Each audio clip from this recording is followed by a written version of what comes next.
Join me real quick in a word of prayer. Dear Heavenly Father, it is such a blessing to be here tonight. I am honored to be asked to speak in front of these women and to share with them my story. My story is no different than any others. We all have stories that will touch people, that will help us guide them. My story is a little different because I get to share it each year with my children that I teach. Thank you for our Heavenly Father that came to give us a chance to live again. And my focus tonight is just, we all need to listen to God, and we have to be open to hear his voice. In Jesus' name, amen. So I'm Jackie Mercer. I'll say Jackie Allison Mercer. I grew up in Dalhart, and I think back, and I really had the ideal life. I lived 20 miles in the country. My closest neighbor to me that was one of my best friends was 15 miles across pasture. And it was funny because that was your friends and then who you went to Sunday school with. But I grew up in Dalhart. My dad was a rancher. My mother was the typical mom that took care of everything. Her housekeeping was immaculate. She was a fantastic cook. I cannot even praise her enough. And the main thing was, even though my dad didn't go to church with us, he said there was always some cow that needed fed. I mean, we know how you can have that. But he made sure we were always up and ready. My mother had always gone to church, and she took us with her. And so growing up, I had one brother that was 4 years younger than I was, and we were best friends. Did anyone else grow up in the country that your sibling was your best friend? Yes. I mean, I can remember driving a Chevy pickup, and it had the clutch.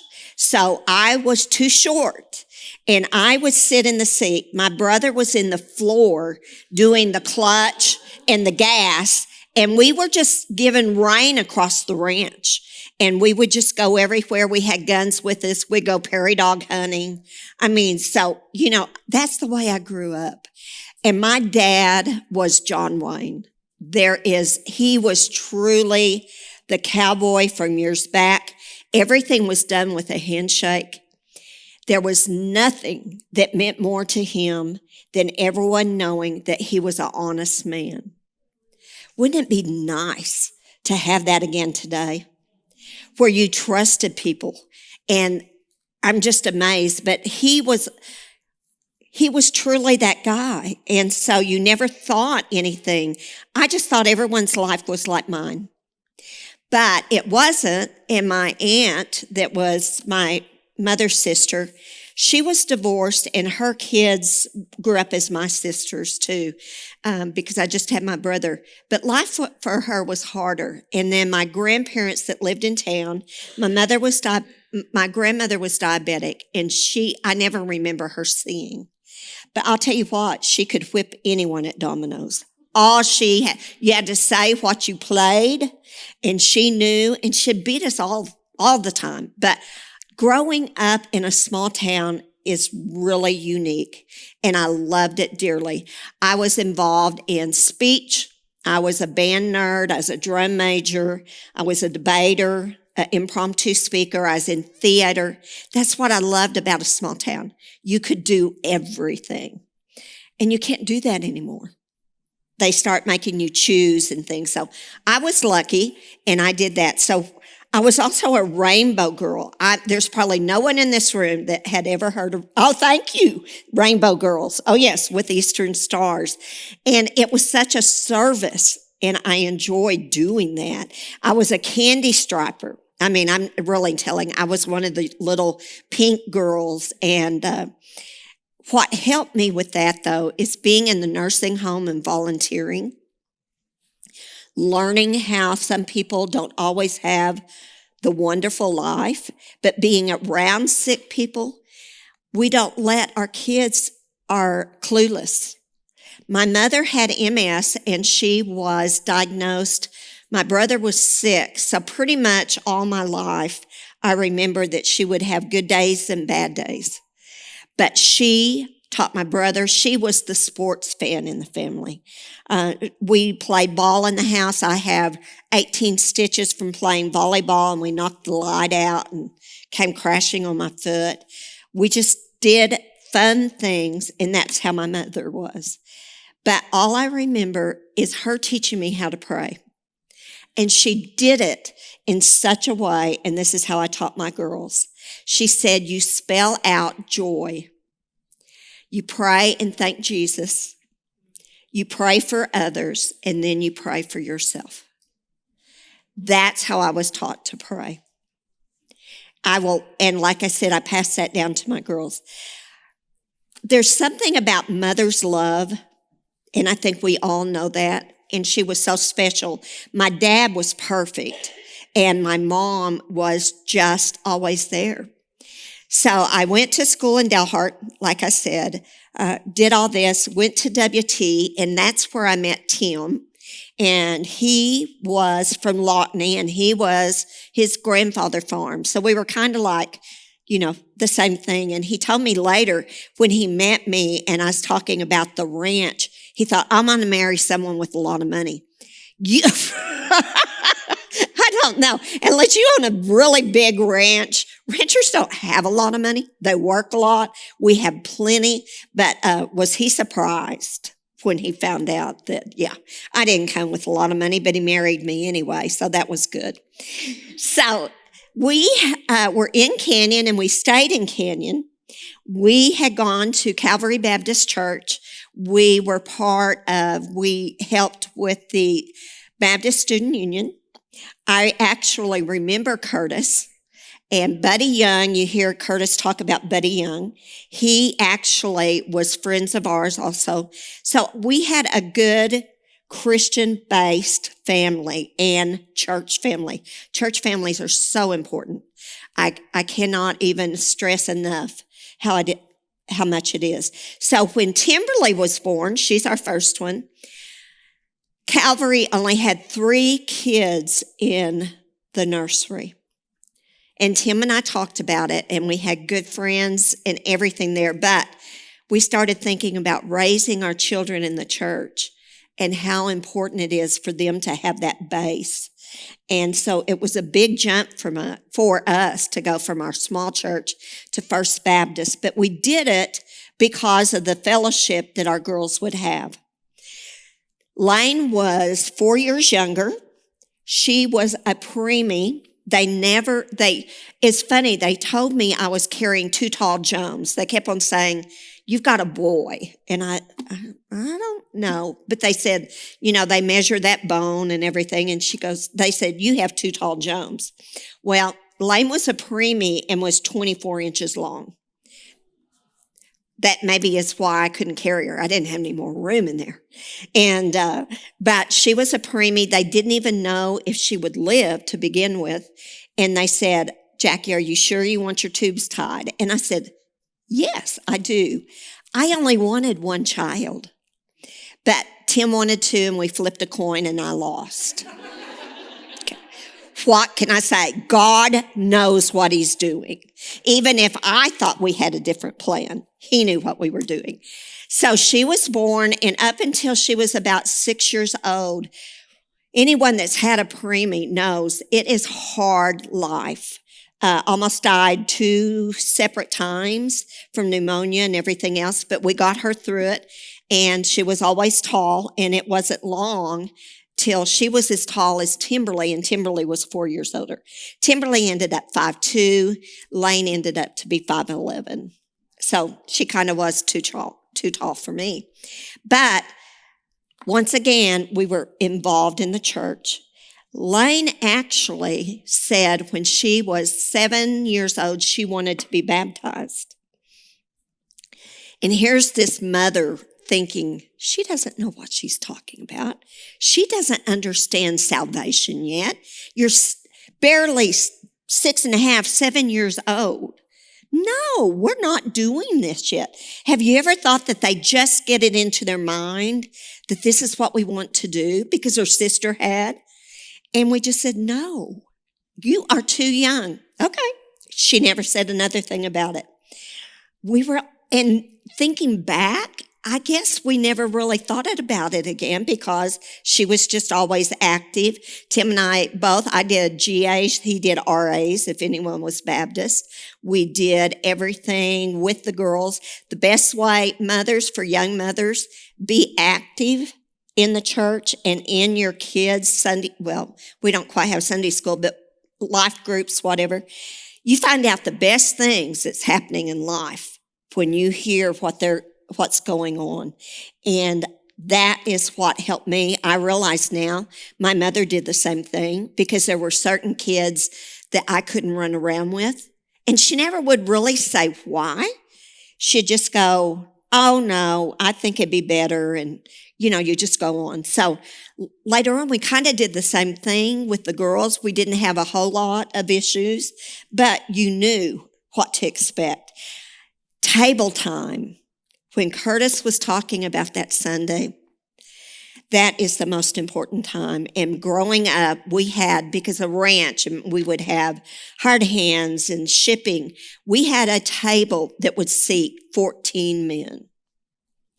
And that was our table. And we had so many talks around that table. And then growing up and the girls coming back, staying with my parents because it was nice. They were on a ranch, so anytime they were sick, I could just ship them to the ranch, and I didn't have to worry about it. But table time with your families are so important. I remember my mother saying to me, and it was Proverbs 22:6, train up a child in the way he should go, and when he is old, he will not depart from it. That stuck with me raising my own kids. And then I thought back to during the college years where I wouldn't always get up and go to church. There was always something else going on, or it was real easy not to. But you never leave the church. And that's the way I wanted my girls to be raised. And so that's what we did. They were involved in sports. They were involved, we stock showed. They did lambs, pigs, horses. They were quite successful in it, and they made money. I remember doing it for so long that we would have people ask us, how much do you spend a year on this? And my husband's reply was, it's cheaper than drug rehab. They're with you all the time, every weekend. You are with your family, and they're getting values that they wouldn't probably if they were going with friends on the weekend. We were gone almost every weekend. But yes, it was cheaper than drug rehab. And we were lucky that we didn't have to deal with that at all. I think that whenever you think about your kids growing up, you have all these expectations for them. I know we were much harder on Timberly as being the first child as we were Lane, being 4 years younger. I was 30 when Lane was born, and I was tired after she got into middle school. I was like, it's time for me to slow down a little bit. And her and Timberly were night and day. Timberly is very factual. She is driven. She says things exactly how it is. Lane was my loving child. It didn't matter where you were, who you were. She would run up and jump on you and give you these bear hugs. And they were the best hugs in the world. And she did it to everyone. She was just one of those kids. She loved children. She would take care of children. My cousin, my Allison family, Sandy and Randy had 6 kids. And Timberly was oldest, then Lane 4 years, and then hers were step-downs. And Lane was always at Sandy's house, taking the care of those kids. When she got to junior high, Sandy was Church of Christ. She started having Lane do Bible camp each year with her. And she started teaching these little kids.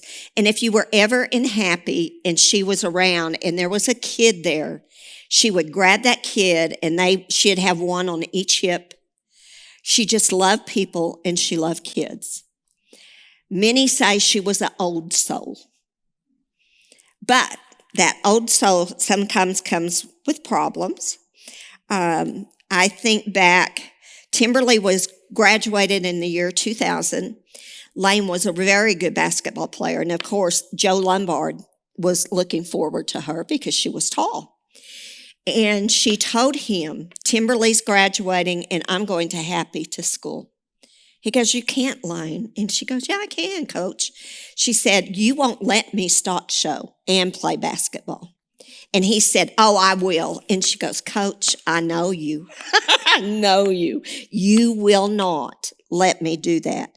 And she was very committed to stock showing, FFA, 4-H, and all of that. So when she became a freshman, Timberly went off to South Plains on a judging scholarship, and Lane went to Happy. Lane was 14, getting ready to turn 15. We lived south of the canyon, 3 miles. She already had 3 wrecks before she ever turned 15. How do you have a wreck in Happy, Texas? It's really hard. And she liked these old Volkswagens, and she would have these Volkswagens. And it would be, like I said, she was just daring. She was ditzy. She was extremely smart. When she was about 4, she gave me a lesson going to the grocery store that said I was wasting money, that if I would buy 4 of these instead of 1 of those, I would be saving this much. 4 years old. I left her at home. I did not want to be told how I was not saving money. Or I would always hear Jackie Mercer over the intercom. Jackie Mercer, Lane has lost you. I mean, and it was not me looking for my child. I guess I'm ditzy too. I'd turn around and I'd do something, I'd forget about her. Well, then she couldn't find me. So she'd go and have my name paged. I loved the relationship that she had with Curtis because she was always running out of gas, always, between our house and Happy. And Curtis would say to her, Lane, do you have gas today? And she'd go, Curtis, I have gas today. Do you have gas today?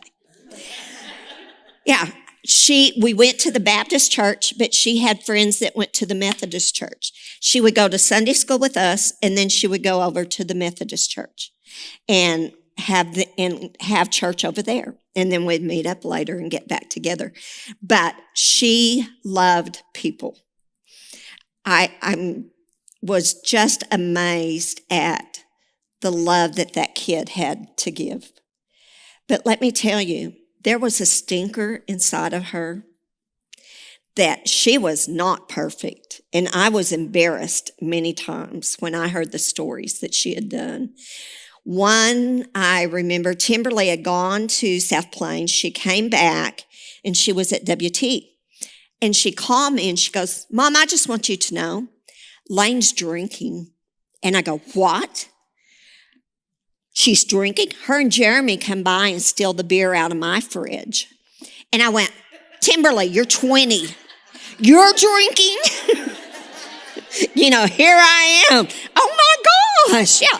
And then Timberly told me I paid for all of it because she used the Diamond Shamrock card. What we find out about our kids. So when she told me that Lane and Jeremy were drinking, we got a portable breathalyzer. Lane could not go spend the night with anyone. Her friends could come to her house, and they did for the first time. And then I made them all blow into the machine, and if it registered, I called their parents. So she did not have them stay over very often. Yes. And she did have to come home every night. And we had said, if you ever blow in this and there's anything there, we had a pamphlet on the fridge that was from the New Mexico military school. And we said, and we told both of them this, if you ever got involved in drugs, I've never done them. Tim never had. We know nothing about it. We're not going to lose you to drugs, and we're not going to lose you to alcohol. So you have a choice to make. And she never did blow. It was always. Now, I don't know if she had some magic trick, but I'm sure that if she did, at some point, it would have hit. So, but she did things like that. I can't even, some things that was embarrassing to me, and they were having wars between the boys and the girls, and they kept on taking Lane's car from the high school and hiding it. Boys can just carry a Volkswagen. And they would just take it a couple of blocks away, and she never could find her car. So it was fun things, but the principal finally had to call a meeting of those kids and go, okay, y'all are monopolizing so much of the school day because everyone is talking about y'all that you are not going to continue to do this. So they had a little thing, and then it was not 2 weeks later that one of Lane's and her friends climbed up on the high school, and when they were coming in, the principal walked in and they tipped a bucket of confetti over on her head. And they said, well, Mom, it really was good because we were going to do paint. But she had this smile that there was no way you could discipline that kid. It was because she just took it all in stride. She was always smiling. They said at the school, and she was extremely bright, she actually taught their algebra class in high school because she was a math whiz. And she knew it better than the teacher. She taught it. She would go by to visit all the teachers. She would go even and check up on the superintendent to make sure he didn't need help running the school because she was ready for that. And she was serious, So she did some things, and like I said, she wasn't perfect, but I knew what her heart was. And that's what you have to remember. So she went through her freshman year pretty good. Then, like I said, her sophomore year, we found out about the drinking. We did the breathalyzer and everything. And then that summer, she took up golf her sophomore year. She qualified for regionals. And she decided, why not go to college on a golf scholarship? That's a lot more fun than playing basketball. And she would get up that summer and go down to Tulia, and she had 3 men that she met every morning at 7:00, and they started playing golf.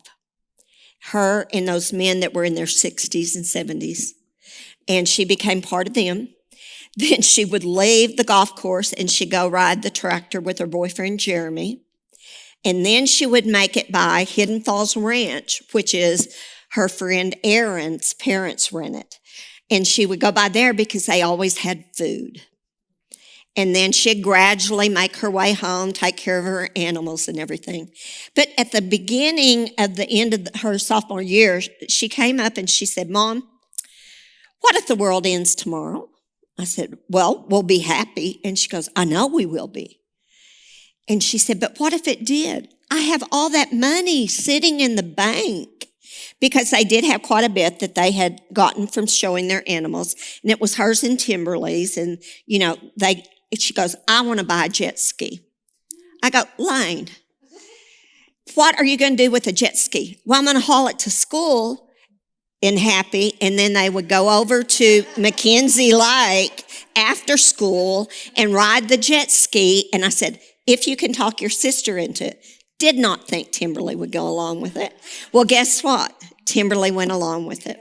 So she had the jet ski and they were having their fun. Then the beginning of the summer started and she goes, Mom, I want to have my senior pictures made. I said, Lane, you're just going to be a junior. Why do we need senior pictures? Well, you never know, Mom. I want my senior pictures made. And like I said, I was tired by this time. Everything was whatever, Lane, just whatever. Okay, so we had senior pictures made. Then we're rocking along, and Erin, one of her best friends in Happy, had gotten pregnant when she was 16. Happy is a very small town, and it was frowned upon that Erin had gotten pregnant. The boy that was the father refused to admit it, and so did his parents, even though they knew. And everyone had kind of shunned Aaron. And Timberly said, no, I'm not. She's my friend. I'm not shunning her. And even though she was best friends with the boy, she said, and I'm not choosing between them. If he still wants to be my friend, but he has to realize I'm still Aaron's friend. She didn't make any judgments. It was just, that was the way she was. So the Williamsons, like I said, ran Hidden Falls Ranch. They were going to go out to California. You know, camps closed the 1st of August.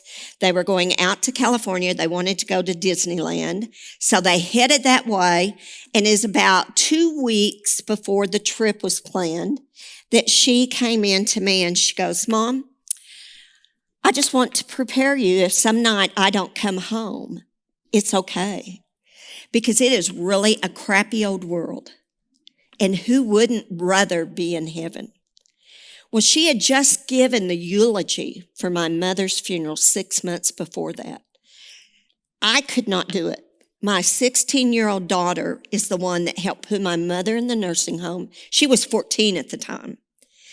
We went to the holidays. She made sure she went there. She knew who could have diabetic candy, who could have regular candy. She loved the old people, and my parents dearly, dearly loved her. But she said it would be okay. And this is how I want my funeral. And she's planning out her funeral, and I'm thinking, what? And so we're going along, and then she mentions that she wants this song, and it's called Yesterdays by Guns N' Roses. And I started laughing. I said, wow, a rock song in a Baptist funeral. That'll be the day. Well, and she went on, and there was a song that Allison had sang to them that she wanted. And so she had planned out her pallbearers.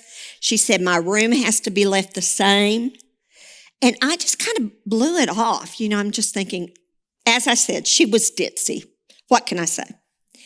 But she had done all this. Well, then about the day before they were going to leave on their trip, we had a stock show, and Tim and her were clipping the lambs, and they had talked about some things that talked about their favorite Bible verses and everything.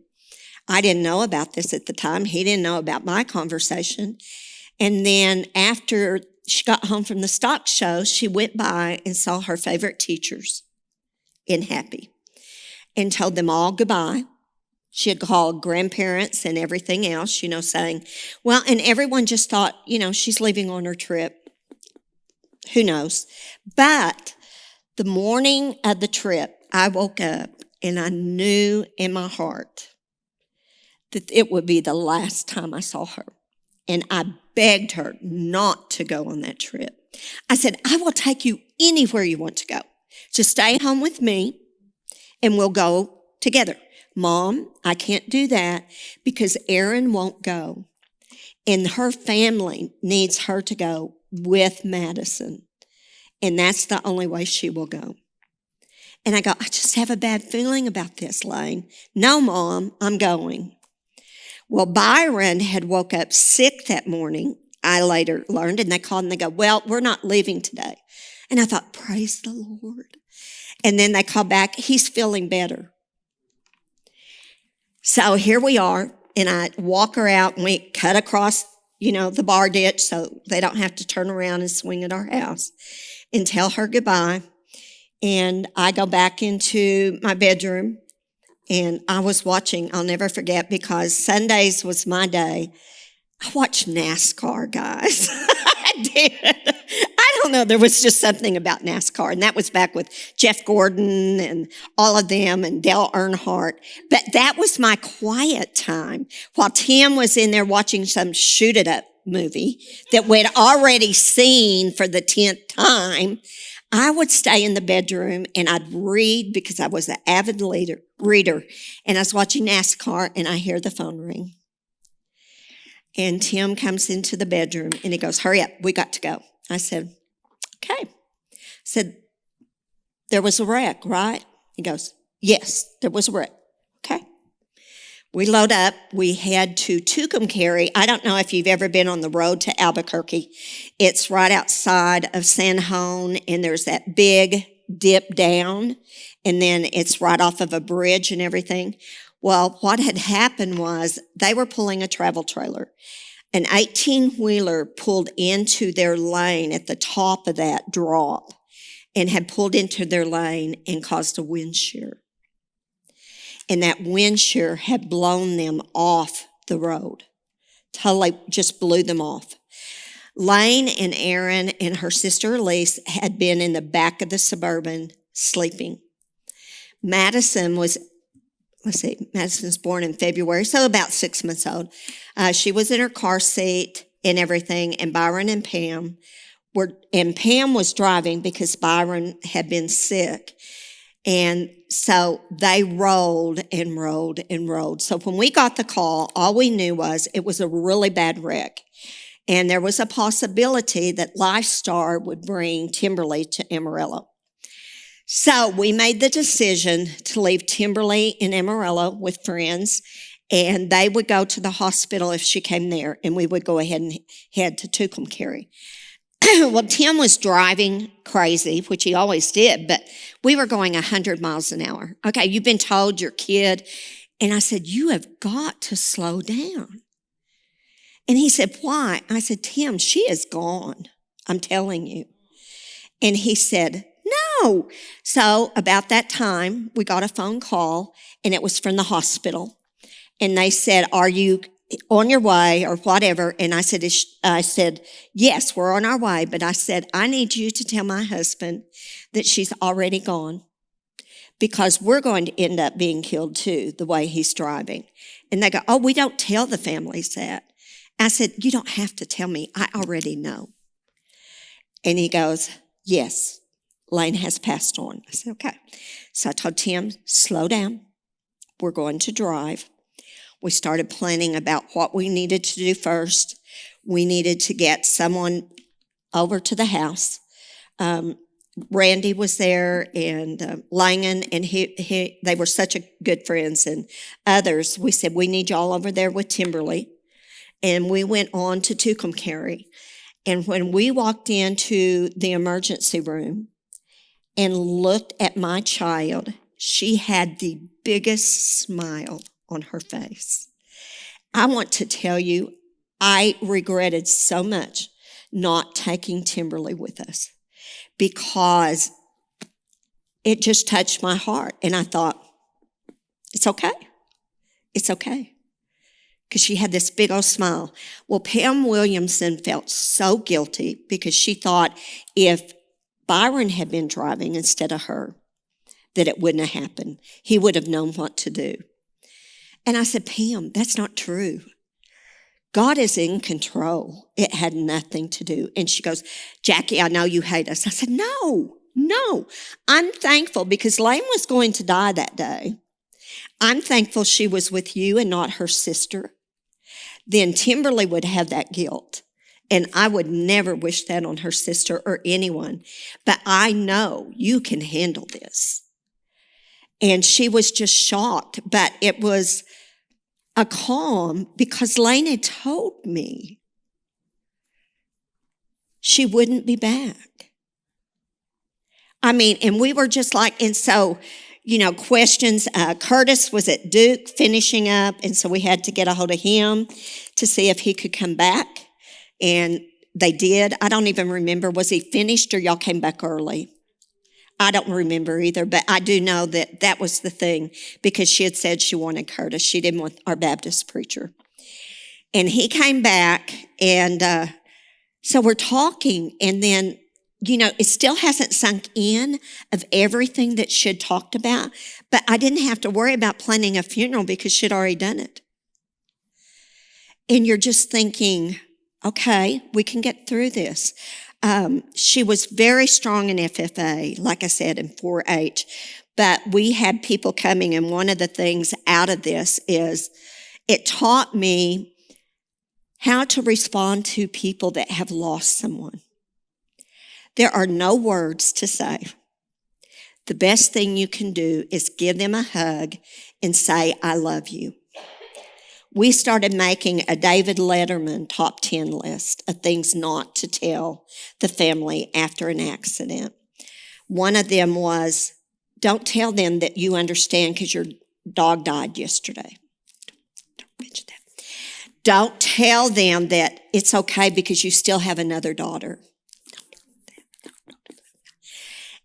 But you're kind of going through the motions. Well, Curtis came in to tell us that he wanted to do a part of the service that we did not know about yet. There was a family that was coming from down south, and they were going home to Tucumcari. They actually pulled up on the wreck right after it happened. And they said Lane had been thrown out at the top of the hill first, and then Elise was thrown out in the middle, and Aaron was thrown out and went all the way to the bottom. But they said they went around Lane, and they got some blankets out, and they started praying over her. And they said she was having a really hard time breathing. And Curtis said, Jackie, they said when they called me, was she a believer? And he said, yes. And they go, we know. We want to share this because he said she was really struggling to breathe. And she raised her hand, shielded her eyes, and took her last breath. There was no sun out. It was cloudy and rainy. Her eyes never opened when she shielded them. And when he told us that story, it was like, wow, this is my child. And you hear about these things happening and other people share these things. And it's kind of like you believe in the light of God. But I never thought I would experience what it felt like for my daughter. And everything just came to me. Wow, God is in charge. After the funeral, we're talking to Curtis, and I'm going, Curtis, she planned this funeral 2 weeks before. We had senior pictures made. We bought a jet ski. We did these things that made no sense at the time. How did she know? And his answer was, Jackie, God tells us things. It's whether we listen. And I said, but she's 16, Curtis. How can a 16 child have more faith than I do? I don't hear God talking to me. And he said, well, maybe he doesn't have anything to say to you yet. I went, okay, how do you answer that? But I thought, how did she know those things? And so it was really some deep conversations that we had on faith building that Curtis helped, and especially Timberly. It was the hardest on her. Her sister and her were best friends, and she lost her. So that happened 6 months. I told you 6 months before that, my mom had died from MS. Then 6 months after Lane died, my dad had open heart surgery and didn't wake up. And then 6 months after that, the man that I had worked for 30 years died of cancer. And it was like, okay, the family I worked for was family. They were my family too. They'd seen everything. They'd seen Lane, and they said, Jackie, we're going to push you out of the family business, and you need to start teaching. And I said, no, I don't want to do that. I had swore I would never work with a bunch of women. I said that. I knew. I was a supervisor to men. I did the hiring and the firing. I just said, no, I can't do that. And they said, you're going to. And so, a leap of faith, God gave me a job, and I told them, y'all are crazy to hire me. I'm 50. I've just finished menopause. You do not want me teaching these kids. And they said, yes, we do. Well, a year after that, Lane had Donna Kuhlman in Canyon that was a fantastic English teacher. Her son had been killed the year let's see, Timberly was a freshman, no, 8th grader when he was killed. And so Donna had been through all this. But as an English teacher, she made them do a time capsule. And so all of the kids had written stories to each other. Parents wrote letters. They put it in a time capsule. And when Lane died, Donna asked me, do you want this? And I go, no, let's just wait until her friends graduate. Well, just before this, 2 of her good friends were driving down the road. I don't know what that road is that would always wash out. That's by Tammy Money's country homes, if you've ever been out there. But they were driving way too fast. They had skipped school. And I guess they had also been doing some other things. And they hit a culvert. And she was in a convertible. And they said when they got out there, and her dad was, one of the dads was the deputy sheriff, both of the girls were thrown out. And so when all the rescue people got there, they kept on Elise, and she's going, where's Lane? Where's Lane? And they're looking at her, and so her dad shows up, and he goes, Lane died last year. And they go, no, Lane was in this car, and she grabbed us. And they said they shouldn't have been alive. And both girls swore Lane was riding with them in the back seat. So we heard some things. The city manager came to us after the funeral and said, I just want to tell you about your daughter. There was a family in Happy that didn't have a home. They were living in a tent. They didn't have money for running water or electricity so that they could get a heater. Lane was paying their utility bills for a year, and she made the city manager promise not to tell anyone. It would then I'd have the boys that came and said, well, I guess we need to pay you because Lane loaned us money to pay our MIP tickets.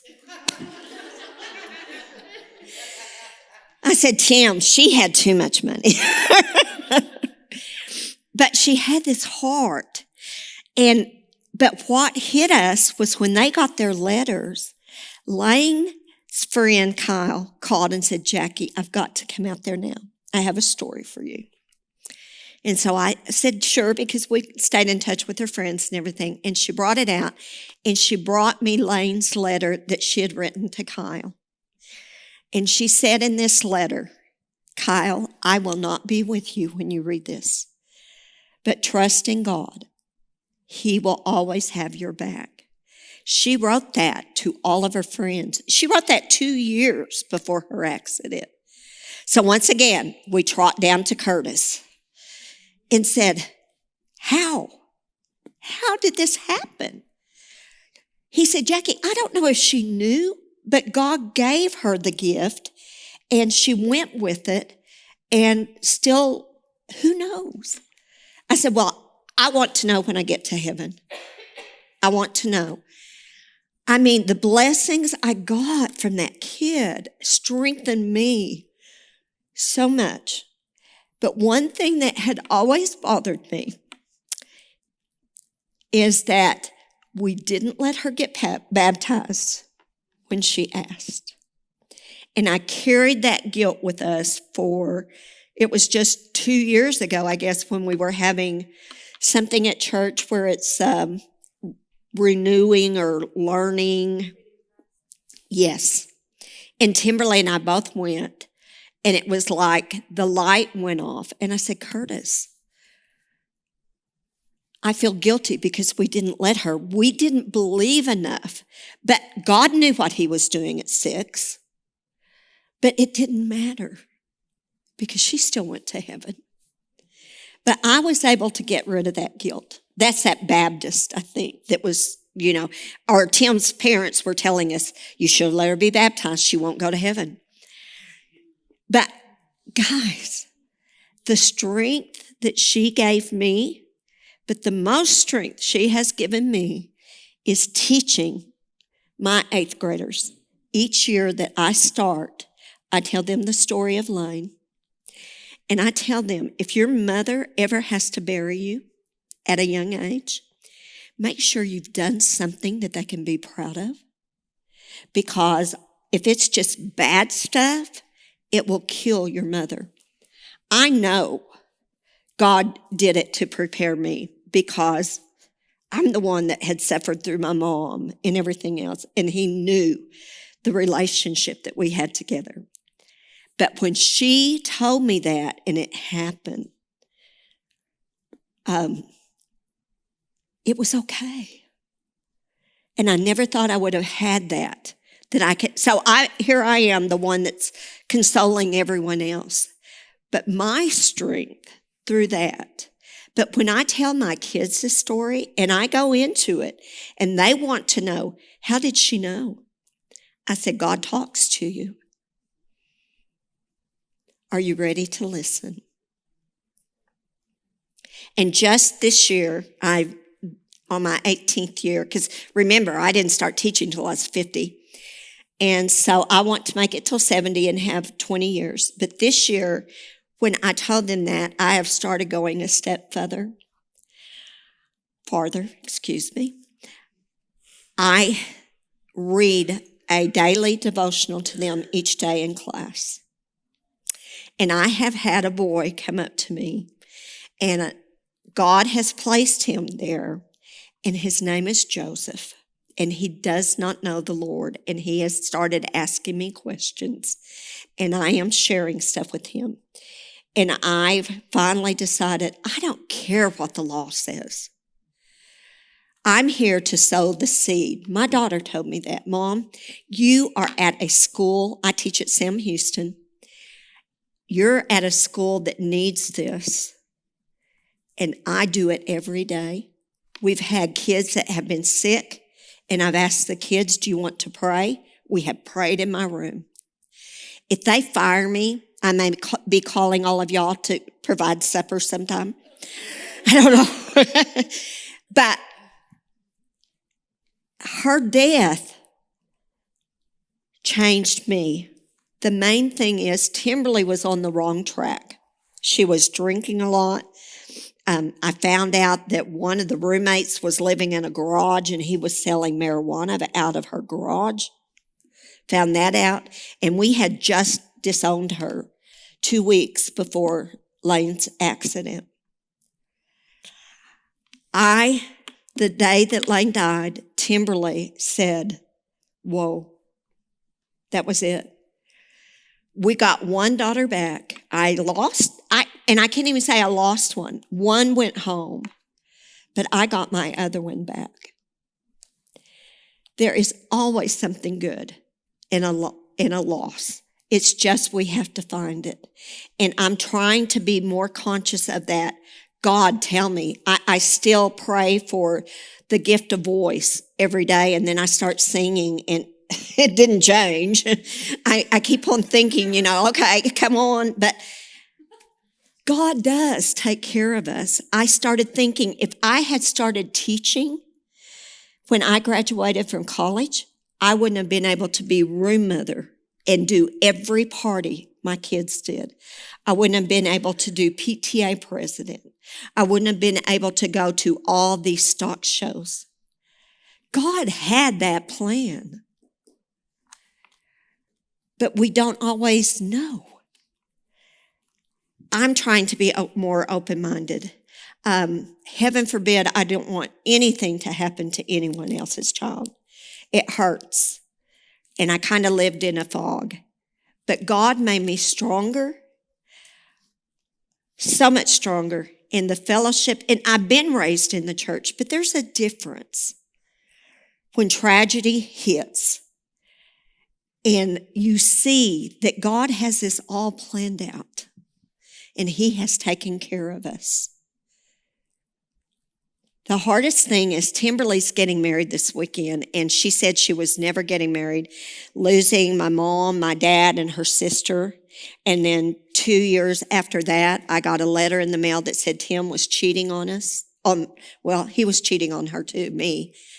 And it's like, that was just a flip of nothing because, I shouldn't say that, but you know what I mean. You've already been through all this other hard stuff.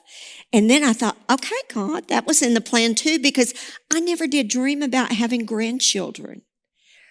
I never did dream about Tim and I sitting on the front porch somewhere and we had a lake house. I never had those dreams. And then I went, okay, it's okay. This was also God's plan. He is such a wise person. And if we can listen and if we can put our faith in him, he will take care of things. It may not be what we think we want, but it is something that we can survive. It's still hard on her birthday, still hard on holidays.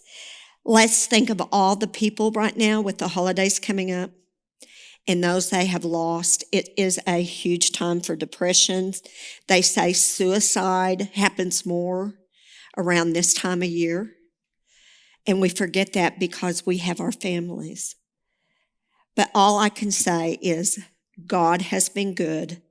I'm certainly glad I lost the Toinkoffs because she taught me more in her 16 years than I probably taught her because she was wiser. She was the old soul. Thank you for letting me share my story. And we'll all listen for God. Thank you.